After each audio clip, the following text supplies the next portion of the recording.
La relance du tourisme en République démocratique du Congo exige un engagement. Que vous soyez du secteur public, que vous soyez du secteur privé, tous nous devons nous y mettre.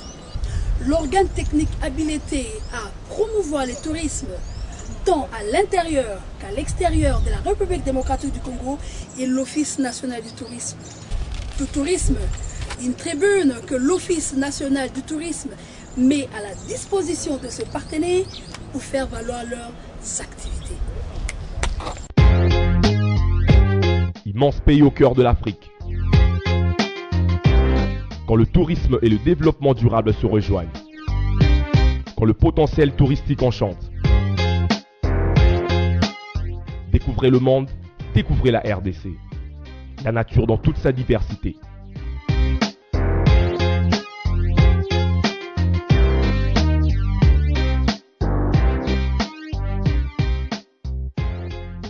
Chaque chose a un début. Madame, monsieur, bienvenue dans votre émission Tout Tourisme. Aujourd'hui, c'est le premier numéro de votre émission Tout Tourisme. Nous parlerons du tourisme en République démocratique du Congo. Quelle structure? Nous avons reçu pour vous cette dame. Fille de Jean Saïba et de Suzanne Waridi, originaire du Nord Kivu, parlant le français, swahili, lingala, kikongo et anglais, Rosette Saïba Luango, née le 12 février 1967 à Goma, mariée, mère de 3 enfants, de la nationalité congolaise, elle a obtenu son diplôme de licence en droit public à l'université de Kinshasa. Dynamique dans son travail, elle occupa plusieurs fonctions de commande dans des entreprises publiques. Rosette Saïba Luango est actuellement l'administrateur délégué général ad intérim de l'Office national du tourisme, ONT. Comme nous venons de présenter notre invité, Madame, Monsieur, bienvenue dans votre émission Tout Tourisme. Madame Rosette Saïba Luango, bienvenue. Merci. Comment vous allez? Je vais bien. Et comment se porte l'Office national du tourisme? L'ONT se porte très bien. Alors, d'entrée de jeu, Madame, nous voulons vous poser la première question. Permettez-nous, nous allons vraiment vous lire la question et vous allez répondre à la question. Bientôt la tenue à Kinshasa du 14e sommet de la francophonie. Qu'est-ce que votre office peut-il présenter aux touristes en termes des différents axes touristiques du pays, ainsi que les spécificités de chacun d'eux? C'est ça votre première question. Merci pour la question.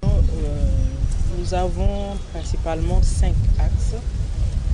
Nous avons l'axe Kinshasa-Océan, l'axe Kinshasa-Bandundu, l'axe Katanga et les 2 Kasaï, l'axe Kinshasa-Équateur et puis l'axe Kivu, province orientale. Oui. Chacun des axes présente des spécificités. L'axe Kinshasa-Océan, nous avons d'abord à Kinshasa et ses environs, nous avons beaucoup d'attraits touristiques. Les visiteurs peuvent voir le bonobo, peuvent aller... Qui se trouve à Kimwenza? Oui, dans la commune de Mongafula. Oui. Oui, nous peuvent aller à Mboumboulumene où nous avons une réserve de chasse. Oui. Ils peuvent visiter. Dans la ville, il y a beaucoup de sites aussi qu'ils peuvent visiter. Et dans le Bas-Congo,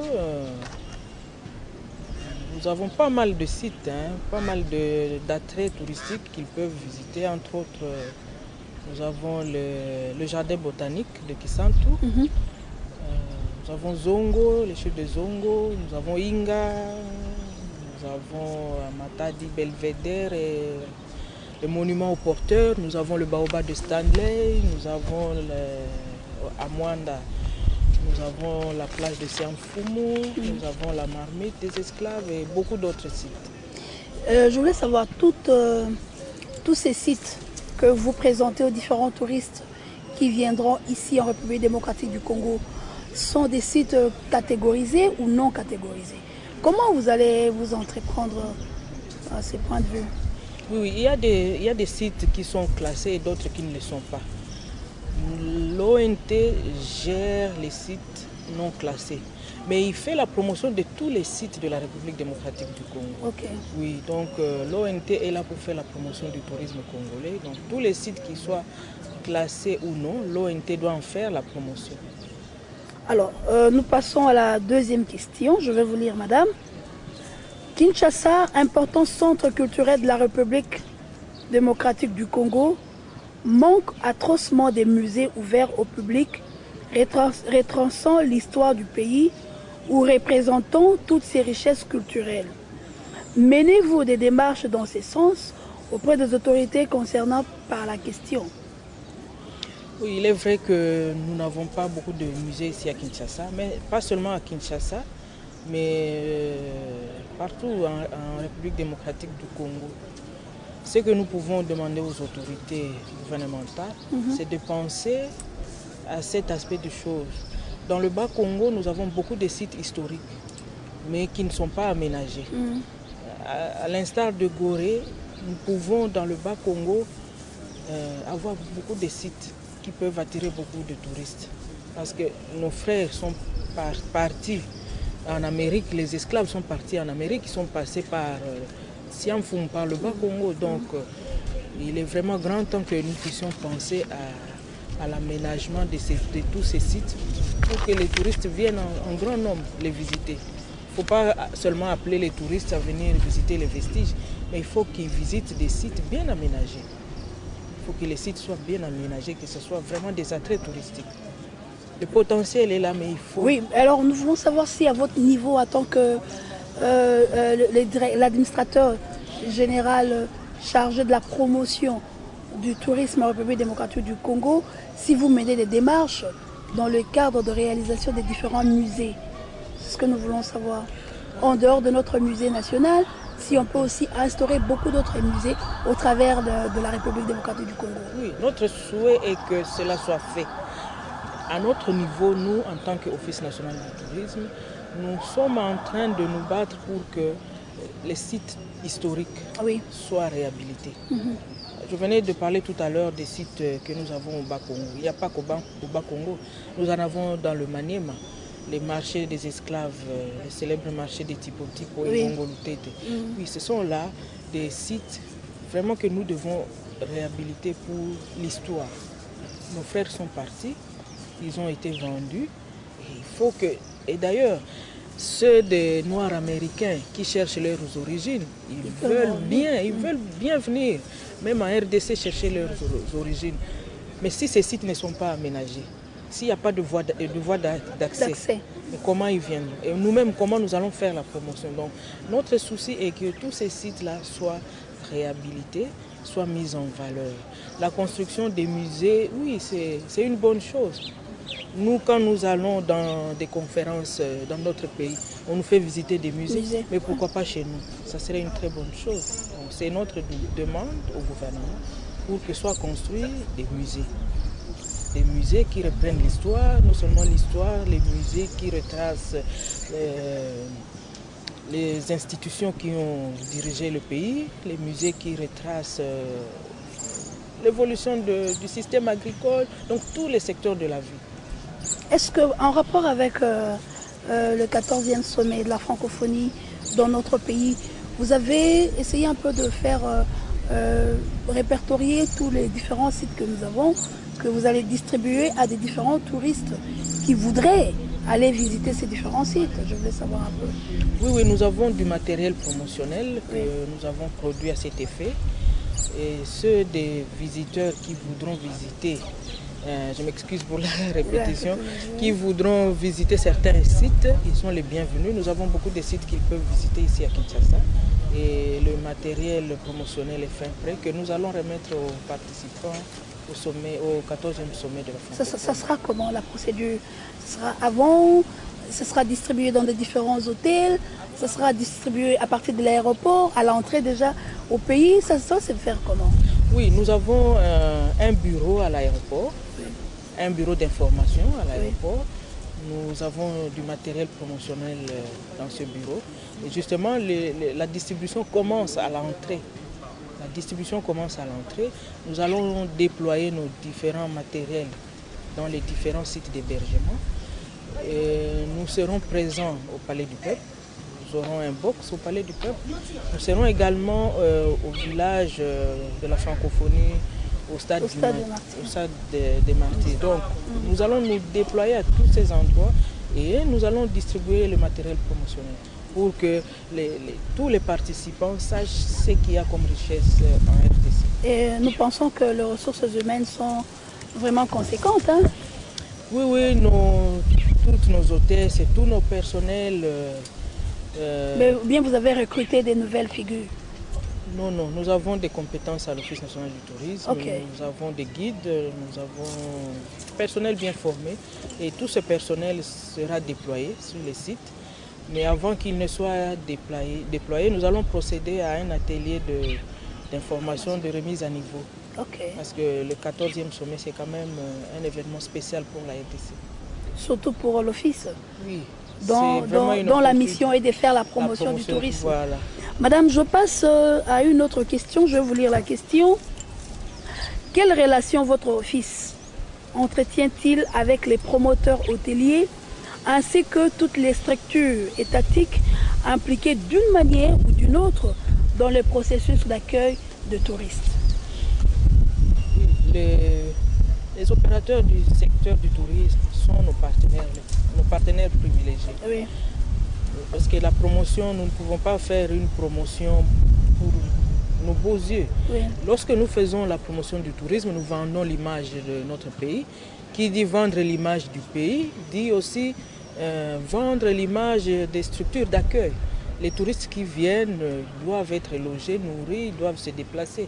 Donc les opérateurs du secteur sont nos partenaires privilégiés et nous entretenons de bonnes relations, que ce soit avec l'administration nationale du tourisme. Donc nous avons de bonnes relations parce que nous devons tous concourir à une même mission, vendre l'image de la République démocratique du Congo. Voilà, donc les relations sont bonnes, nous devons garder bonnes. Okay. Parce qu'il en va de l'intérêt de notre pays, de l'intérêt du tourisme congolais. Alors les hôteliers à leur niveau, comment vous faites pour qu'ils puissent facilement collaborer avec l'Office national du tourisme? Oui, nous, Office national du tourisme, nous donnons quelques formations au personnel des hôteliers.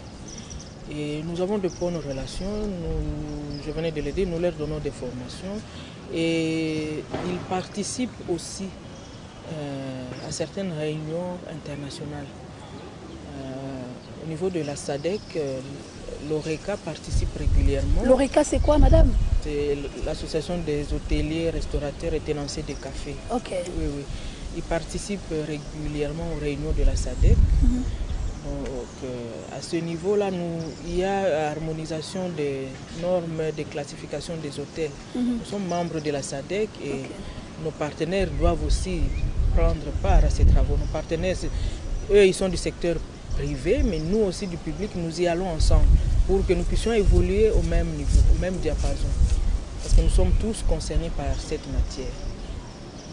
Alors, je voulais savoir, en rapport toujours avec les secteurs hôteliers, est-ce que vous avez homologué certains hôtels à l'occasion de ces grands événements qui est en vue? Non, la matière d'homologation n'est pas la nôtre. Ce sont les attributions du secrétariat général au tourisme. Oui. Ah, donc, même l'information, vous n'en avez pas?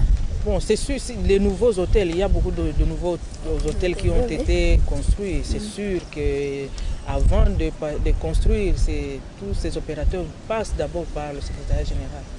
Madame, monsieur, vous êtes en train de suivre votre émission Tout Tourisme.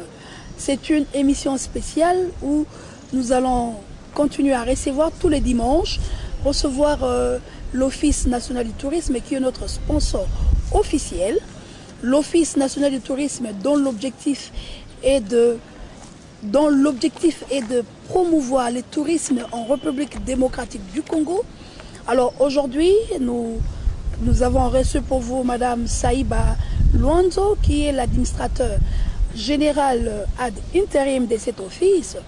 Alors cet espace est disponible non seulement pour recevoir les agents ou les gens qui travaillent au sein de cet office, mais aussi pour tous les partenaires qui travaille en collaboration avec l'Office national du tourisme. La relance du tourisme en République démocratique du Congo exige un engagement. Que vous soyez du secteur public, que vous soyez du secteur privé, tous nous devons nous y mettre. L'organe technique habilité à promouvoir le tourisme tant à l'intérieur qu'à l'extérieur de la République démocratique du Congo est l'Office national du tourisme. Du tourisme, une tribune que l'Office national du tourisme met à la disposition de ses partenaires pour faire valoir leurs activités. Immense pays au cœur de l'Afrique. Quand le tourisme et le développement durable se rejoignent. Quand le potentiel touristique enchante. Découvrez le monde, découvrez la RDC. La nature dans toute sa diversité.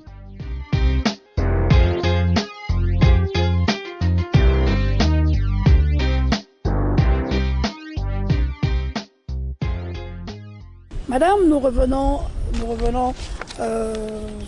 avec vous. Nous allons poser notre 6e question. Je vous lis la question, madame. La compétition touristique devient âpre dans le monde en général et en Afrique en particulier à cause de la manne que ce secteur apporte pour le développement. Alors, quels sont les moyens dont dispose notre pays pour relever ces défis et quel est l'engagement de l'État pour y arriver? Je sais que votre question est vraiment technique. Merci bien. La compétition est vraiment âpre. Au niveau de l'Office, nous avons dit que notre pays a beaucoup de potentialités. Mais ces potentialités doivent être transformées. C'est vraiment un grand atout pour notre pays. Nous devons nous aussi entrer dans cette compétition. Et les chances sont de notre côté parce que les touristes sont saturés de voir les mêmes choses. Ils sont vraiment fatigués de voir les mêmes choses. Les mêmes choses, ça veut dire quoi? Non, ils sont habitués à aller à Nairobi, ils sont à Nairobi, ils sont au Caire, donc ils veulent découvrir de nouvelles destinations. Et c'est vraiment un grand atout pour notre pays. Et cette nouvelle destination, c'est la RDC, oui, toute la RDC, elle est touristique. Okay. Mais le problème, c'est que, je l'ai dit au début, nous devons aménager nos sites. Il ne faudrait pas que les touristes viennent voir les potentialités. Non, ces potentialités doivent être transformées en attrait touristique. Qu'est-ce que vous appelez par... Je vous parle par exemple de la résidence du premier gouverneur général de l'État indépendant du Congo, c'est à Boma. Aujourd'hui, au stade, c'est vraiment des ruines. Et qu'est-ce que les gens viendraient voir? Des ruines, non. Par contre, si nous réhabilitons ce site, il va attirer beaucoup de gens. Il va attirer beaucoup de gens, beaucoup. J'ai dit tantôt que la plage de Sianfumu a servi à l'embarquement de nos frères pour les Amériques. Mais aujourd'hui, il n'y a rien qui indique que nos frères sont passés par là. Il n'y a rien. Pas même des stèles. Il n'y a aucune stèle. L'ONT voudrait construire une stèle avec des indications pour que quand les touristes viennent visiter cet endroit, qu'ils sachent au moins que voilà, c'est à cet endroit qu'ont embarqué les Congolais, les Africains qui sont allés en Amérique. Donc nous avons un grand travail à faire. Aménager nos sites, les voies d'accès, réhabiliter ces sites-là pour que les visiteurs viennent. Ils peuvent, vous savez, vous pouvez vous rendre tout le temps, chaque vacances, vous allez à un endroit, mais vous allez vous fatiguer de voir la même chose. Mais chez nous, nous avons beaucoup de sites naturels. S'il y a les voies d'accès, si les sites sont aménagés, les gens viendraient. Mais au-delà de ça, il faudrait que l'ONT puisse en faire la promotion. La promotion demande beaucoup de moyens. Parce que nous devons aller vers les pays émetteurs. Nous devons aller battre campagne, faire la promotion dans ces pays émetteurs pour vendre l'image de notre pays. Parce que souvent l'image qu'ils ont de notre pays, c'est d'un pays en guerre. Notre pays n'est pas en guerre. Il y a à l'Est, bien sûr, il y a des troubles à l'Est, mais ce n'est pas toute la République. Les gens peuvent venir à Kinshasa et ses environs, aller au Bas-Congo, il y a le Katanga, on peut aller à l'Équateur, la RDC regorge de beaucoup de sites. C'est un pays, c'est un sous-continent. Donc s'il y a des bruits de bottes à l'est, cela n'affecte en rien la partie ouest de la République, du moins en ce qui concerne le tourisme. Oui, mais l'Est, on appelle l'Est la capitale du tourisme, si vous voulez, la capitale touristique. Oui, c'est cela. Malheureusement, l'Est est frappé parce que même quand nous échangeons avec certaines personnalités étrangères, elles regrettent que l'Est soit en guerre. Mais nous leur disons qu'il n'y a pas que l'Est. Il y a beaucoup de merveilles. Les bonobos, il y en a qu'en RDC. Nous avons les bonobos qui vivent en milieu naturel à l'Équateur. Oui. Mais ils peuvent, de Kinshasa à Mbandaka, c'est 45 minutes d'avion. Donc ils peuvent aussi aller visiter les bonobos à l'Équateur. Il y a des hippopotames aussi, il y a beaucoup d'espèces animales. Peut-être parce que vous avez plus, vous êtes plus concentré vers l'Est pour plus promouvoir le tourisme à ces niveaux-là. Oui, évidemment. On a oublié certaines parties du pays. Oui, cela ne date pas d'aujourd'hui. On a beaucoup fait la promotion du gorille, des volcans. On a un peu oublié l'Ouest alors que toute la République est touristique. Nous sommes conscients de cela et nous avons déjà commencé à nous y investir. Et le moyen, l'engagement de l'État pour y arriver, quels sont les moyens à mettre en place? Oui, je l'ai dit, il faut beaucoup de moyens. Tout ce que nous demandons au gouvernement, c'est quel genre de moyens? Les moyens financiers, maman. Okay. Il faut des moyens financiers. Les moyens financiers qui vont nous permettre de renforcer... Mais madame, vous devriez avoir un fonds. Comme bon, ça c'est un autre débat, c'est un autre débat. Le fonds de promotion du tourisme a fait couler beaucoup d'encre et de salive, c'est un autre débat. Mais nous demandons au gouvernement de nous doter de beaucoup de moyens. Les moyens financiers pour, je l'ai dit, je le répète toujours, la réhabilitation des sites. Il faut des moyens à l'ONT pour le renforcement de capacités matérielles, capacités humaines. Parce que nous devons avoir des agents qui sont à la hauteur. Et donc, ils doivent être recyclés. Nos agents doivent se déployer. Ils doivent se déployer partout, chercher l'information, filmer les sites. Vraiment, nous avons beaucoup de moyens. Parce que tout ce que nous produisons comme matériel, nous ne le vendons pas. Vous distribuez c'est ça la à tout le monde. promotion, nous distribuons. Quand nous distribuons, cela constitue un attrait pour les touristes. Les touristes viennent. Quand ils viennent dépenser leur argent chez nous. Et c'est de ces dépenses que l'État se retrouve. Ils payent, ils logent à l'hôtel, il y a une partie, un pourcentage pour l'État. Ils prennent le taxi, ils achètent des souvenirs, ils payent, s'ils vont à l'intérieur du pays, ils payent le GoPass. Oui, ils payent le billet d'avion, il y a le GoPass. Donc l'État se retrouve. Mais si le nombre de touristes qui viennent visiter notre pays est très grand, donc plus les gens viennent, plus l'État va se retrouver aussi. Plus l'État va se retrouver. Mais madame, vous avez une lourde responsabilité d'amener l'État à se réveiller pour que aujourd'hui le tourisme se retrouve aussi comme l'un des piliers économiques de notre pays. Le tourisme, c'est l'industrie du millénaire. C'est pourquoi nous, à l'ONT, nous ne cessons jamais d'interpeller, de parler au gouvernement, de parler à la conscience de tout Congolais, que nous puissions considérer le tourisme comme vraiment une industrie qui peut rapporter beaucoup d'argent au trésor public. Alors, madame, nous pouvons passer à une autre question. Selon les statistiques que vous pouvez avoir dans vos bureaux, quels sont les sites les plus visités en République démocratique du Congo et pourquoi? Oui, les sites les plus visités sont malheureusement ceux de l'Est. Malheureusement parce qu'en ce moment il y a des troubles là-bas. Mais le gouvernement se bat, s'investit pour que la paix revienne à l'Est et nous l'encourageons. Et d'après les rapports que nos différentes agences et antennes nous envoient, les sites les plus visités sont au Katanga, à l'Équateur et au Bas-Congo. Les différents parcs de Lungu. Oui, les différents parcs. Parc de Salonga ou bien il y a d'autres sites? Il y a Il y a aussi le jardin Yala. À l'Équateur, nous avons reçu un rapport comme quoi beaucoup de visiteurs sont venus à Yala. Ok. Oui, donc, cela veut dire que toute la République est... Quel est l'attrait phare à l'Équateur, c'est le bonobo. Ok. C'est le bonobo. Ok. Le chimpanzé nain, comme on dit. Oui. Le bonobo, le lac Toumba.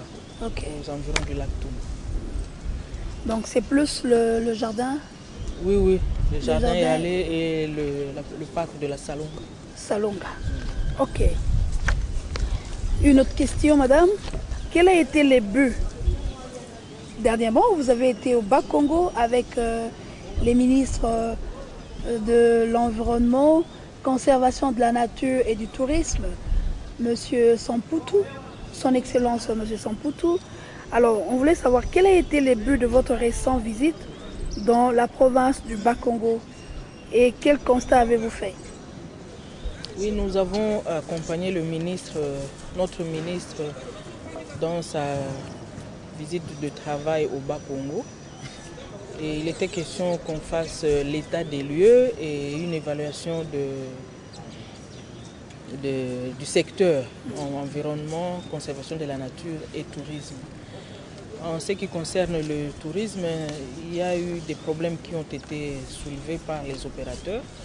Et nous-mêmes, nous avons fait le constat selon lequel les sites sont dans à part certains, les sites sont dans un état de délabrement. Cela nous a interpellés pour que nous puissions demander les moyens pour leur réhabilitation. Mais dans le Bas-Congo, il y a plus de 100 sites et attraits touristiques. Wow. Plus de 100 sites touristiques, donc c'est vraiment énorme. C'est énorme et nous avons pris la ferme résolution de nous investir dans la réhabilitation de ces sites. Comment vous allez faire? Vous allez chercher les partenaires étrangers? Vous allez faire comment? Vous allez lancer l'appel, l'offre je ne sais pas moi comment on va appeler, pour que ceux qui ont l'argent viennent investir. Comment allez-vous en sortir? Oui, les partenaires privés sont les bienvenus. Okay. Le gouvernement nous encourage à conclure des partenariats privés plutôt. Donc ceux des privés qui ont des moyens, ils sont les bienvenus. Et nous sommes, dès notre retour du Bas-Congo, nous avons commencé à monter les dossiers concernant les différents sites que nous allons faire valider et nous allons les balancer sur notre site pour que les éventuels partenaires viennent financer. Vraiment, il y a de la place pour tout le monde. Il y a de la place pour tout le monde, nous sommes ouverts, les partenaires privés sont les bienvenus. Pas seulement les partenaires extérieurs, même nos compatriotes, ils sont les bienvenus. Ceux qui ont le moyen, ceux qui ont les moyens, ceux qui veulent investir dans le secteur, ils sont les bienvenus. Il y a beaucoup de sites et attraits touristiques. Comment vous allez aménager, madame? Pratiquement, ça va se passer comment? Non, ça dépend d'un site à un autre. Oui. Ça dépend d'un site à un autre. Par exemple, j'ai beaucoup parlé de la première résidence, la résidence du premier gouverneur général. Pour cette résidence, nous comptons la réhabiliter, c'est-à-dire reconstituer, pour ne pas dénaturer, reconstituer la résidence telle qu'elle avait été construite et sécuriser le terrain. Parce que le terrain est en voie d'être spolié par certains inciviques. Nous devons sécuriser le terrain et reconstituer. C'est un grand espace qui peut nous servir à plusieurs manifestations. Et même la réhabilitation de cette résidence, nous pouvons la transformer en un hôtel, un lodge. Ce n'est pas dénaturé? Non, c'est pas, non, parce que le premier gouverneur a habité là-bas comme résidence, mais nous pouvons garder la même structure, mais la transformer en lodge. Pourquoi ne pas faire la même chose aussi pour la résidence de Lumumba? Vous ne pensez pas? Comme ça, cette maison reste aussi un site, devient un site touristique. Les gens viennent visiter où a habité le premier ministre. Le premier ministre de la République. C'est une bonne idée, c'est peut-être question de prendre langue avec la famille du héros national, mais ça serait une bonne idée. Ça serait une bonne idée. Nous avons visité la résidence du premier président. Sa voiture Mercedes, elle est abandonnée. sa voiture, elle est vraiment abandonnée. Donc ce sont de telles initiatives que l'ONT est en train de mener. Ok. Madame, et bon, vous avez été avec son Excellence Monsieur les ministres Samputu au Bas-Congo. C'était pour évaluer un peu les secteurs, les différents sites qui s'y trouvent. Je voulais savoir à la fin quelle a été la conclusion, en dehors du fait qu'on doit aménager, mais qu'est-ce que le gouvernement dans le secteur touristique promet de faire dans le laps de temps, à un temps vraiment bien court? Bon, nous avons fait notre rapport à qui de droit. Il appartient maintenant au gouvernement de lever l'option. Donc nous avons fait notre part. Je crois que son Excellence a fait sa part. Il appartient au gouvernement de prendre une décision. Et il est engagé à la relance du tourisme? Il est vraiment engagé et nous le soutenons pour ses efforts. Il est vraiment engagé. Comme vous êtes très engagé. Mais c'est notre pays, nous n'avons pas une autre patrie. C'est notre pays. Nous devons tout faire pour que notre pays émerge, pour que le secteur du tourisme émerge, redevienne ce qu'il a été dans le temps. Madame, je voulais que vous puissiez regarder cette caméra. Je voudrais que vous puissiez lancer un message. Un message de gens qui ne croient pas que le secteur touristique pourrait être aussi un secteur qui peut booster l'économie de la RDC. Je voudrais que vous puissiez laisser parler votre cœur, parce que vous aimez les touristes, vous aimez les tourismes. Alors je voudrais que vous puissiez vous exprimer, sans que moi je puisse intervenir. Merci. Je vais essayer d'exprimer mon cœur. Je sais que la République démocratique du Congo est un pays vraiment béni dans tous les aspects. En prenant le secteur tourisme, j'ai évoqué tout à l'heure sur l'axe Bas-Congo, plus de 100 sites touristiques. Ça, c'est seulement dans le Bas-Congo. Et nous avons 11 provinces. Nous savons que toutes les 11 provinces regorgent de beaucoup de richesses touristiques. Beaucoup de richesses touristiques. Là, j'en appelle à tous mes compatriotes, sans exception. D'abord, d'avoir l'amour pour notre pays. Parce que si nous aimons notre pays, nous allons travailler pour qu'il émerge. Vous ne pouvez pas vous imaginer le manque à gagner lorsqu'il y a des troubles dans le pays. Tous ces touristes-là qui devaient venir visiter le pays et qui sont arrêtés chez eux parce qu'ils ont appris qu'en RDC il y a la guerre. Imaginez-vous combien de manque à gagner connaît la République. Les Okapis ont été décimés. Quel manque à gagner pour la République. Et donc, je voudrais dire que nous devons tous regarder dans la même direction. Pourquoi dans la même direction? Parce que nous sommes fatigués d'être traités de tous les noms. Les Congolais aujourd'hui, on les traite d'un sous-homme. Non, ce n'est pas nous. Nous ne devons pas être à la traîne. Le Congo doit être le leader. Et en matière de tourisme, nous avons toutes les capacités. Et cela demande beaucoup de moyens. Nous avons demandé que les Congolais aiment son pays. Là, nous demandons au gouvernement de s'employer réellement dans ce secteur qui est porteur. Le secteur du tourisme est porteur parce qu'il crée des emplois, crée des ressources. Ce secteur aussi protège l'environnement. C'est un secteur que nous devons entre nos deux mains pour le booster. Et demain, après-demain, nous nous rendrons compte que c'est un secteur qui vaut beaucoup, beaucoup et beaucoup plus que tous les autres. Je le dis parce que les mines, les minéraux sont épuisables. Mais est-ce que nous pouvons quantifier le parc? Non, nous ne pouvons pas. Les Okapis sont là. Si nous les protégeons, ils sont éternels. Mais le diamant, il est évalué à autant de quantité. Même le pétrole, il est évalué à autant de barils. Je ne pense pas que quelqu'un aujourd'hui puisse nous dire que le tourisme est évalué à autant. Donc nous avons tout intérêt à promouvoir le secteur du tourisme pour avoir les retombées. Ce n'est pas au Congo où on doit avoir des enfants qui n'étudient pas. Avec seul le secteur du tourisme, nous pouvons générer beaucoup de recettes et tout le Congolais ira à l'école. Tout le Congolais aura accès aux soins médicaux. Tout le Congolais aura accès à un divertissement.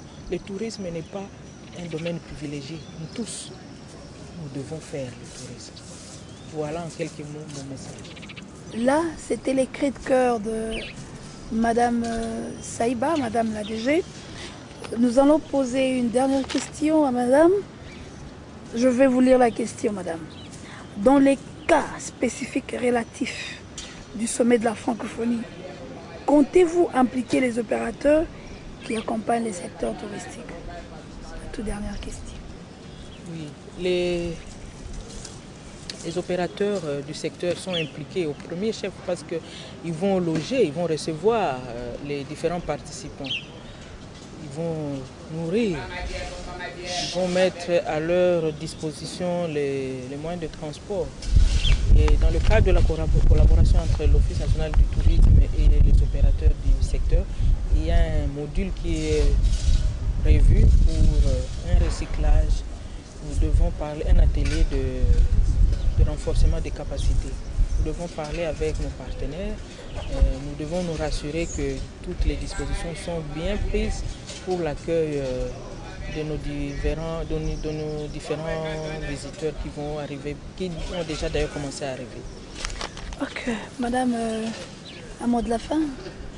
Oui, merci. Je voudrais réitérer ce que vous avez dit aux opérateurs, c'est que cet espace est ouvert à tout le monde.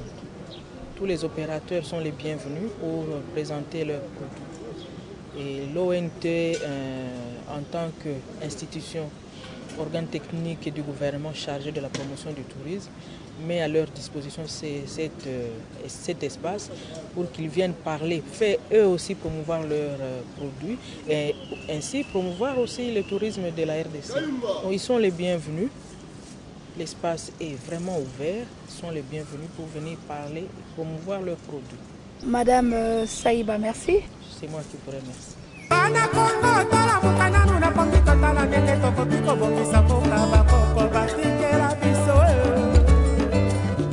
Bangala na bakongo, baluba bashwaili, babembe na bateke, balali na bamoshi, toali bana kongo, toyo kanae. Bana kongo, tola mukananu na pongi totala nenge toko piko lingana koyo kana na mboka oyo bakoko batikela biso. Kasai bakongo, Equateur mamenga, lenyari na lepu, la bwenza na lekwilu, tango ekoki, tolingana mboka monene ubanda lubumbashi mpe na Pointe Noire etonda bomengo na bato ya mayele elingi etumba te po etumba ebenganaka kimia ebomaka bondeko eteki ekolo oyina libungomani mpe bokabwami yawe yawe benisa kongwe yawe yawe batela bana kongo yawe yawe benisa kongwe yawe yawe batela ni kongo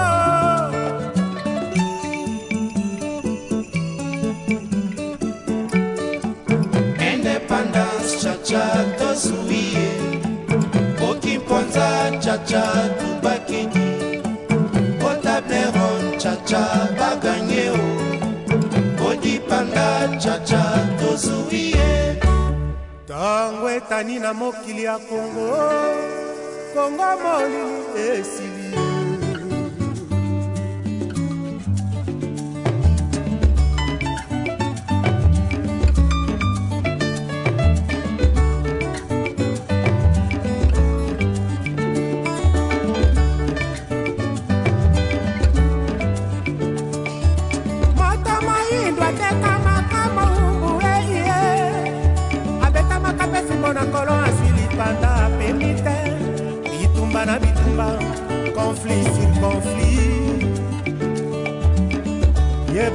etambolaka na mokonzi ye moko te asi elongo na peuple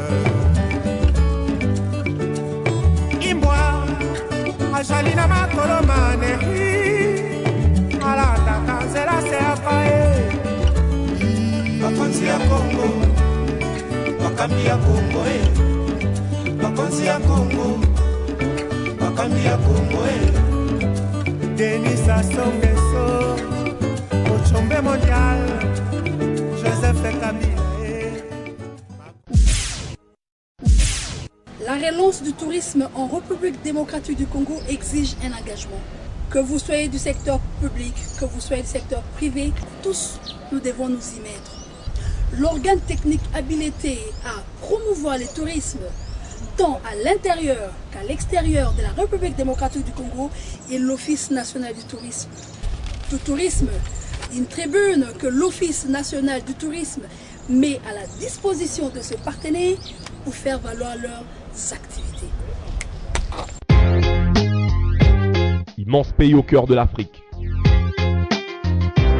Quand le tourisme et le développement durable se rejoignent. Quand le potentiel touristique enchante. Découvrez le monde, découvrez la RDC. La nature dans toute sa diversité.